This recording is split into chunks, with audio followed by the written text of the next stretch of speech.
আসসালামু আলাইকুম। আমি দেশের কিছু এলাকাতে নিম্ন আদালত অর্থাৎ জেলার যে আদালতগুলো আছে কিছু এলাকাতে সেখানে ঘেরাও হয়েছে, এই ধরনের ডিস্টার্বিং খবর পেয়েছি।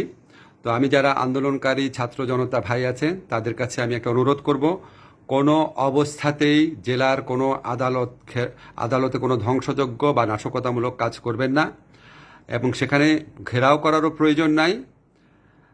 আমি যতদূর জানি, আমি আপনাদের কনফার্ম করছি, ছাত্র জনতার পক্ষ থেকে যেই প্রত্যাশাটা ছিল সেটা হচ্ছে উচ্চ আদালতের, সুপ্রিম কোর্টের চিফ জাস্টিস এবং অন্যান্য কিছু জাজের পদত্যাগের ব্যাপারে।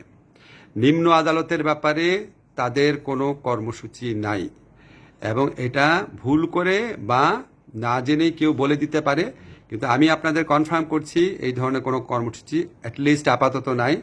আপনারা কোনো অবস্থাতেই নিম্ন আদালতের কোনো রকম ক্ষতি করবেন না। এই সমস্ত এত কিছু এই পরিস্থিতির মধ্যেও তারা কাজ করে তারা আপনাদেরকে সেবা দেওয়ার চেষ্টা করছেন। অতীতে যে ভুল ভ্রান্তি কিছু জায়গায় হয়েছে সেটার থেকে তারা বের হয়ে আসবেন, এবং সেটা তারা আমি আপনাদেরকে আইন মন্ত্রণালয়ের যে দায়িত্বপ্রাপ্ত উপদেষ্টা হিসেবে বলছি, সেরকম নিশ্চয়তা তারা দিয়েছেন। এবং আপনারা যে কোনো মূল্যে আমাদের এই আদালত ব্যবস্থাকে, নিম্ন আদালতে যারা বিচারক আছেন তাদের নিরাপত্তার ব্যবস্থা করবেন, ভবনের নিরাপত্তার ব্যবস্থা করবেন। যারা উচ্ছৃঙ্খল জনতা আছে তাদেরকে বুঝিয়ে শান্ত করবেন। আপনারা প্লিজ আমার এই আহ্বান শুনবেন এবং সবাইকে এটা জানাবেন। ধন্যবাদ সবাইকে।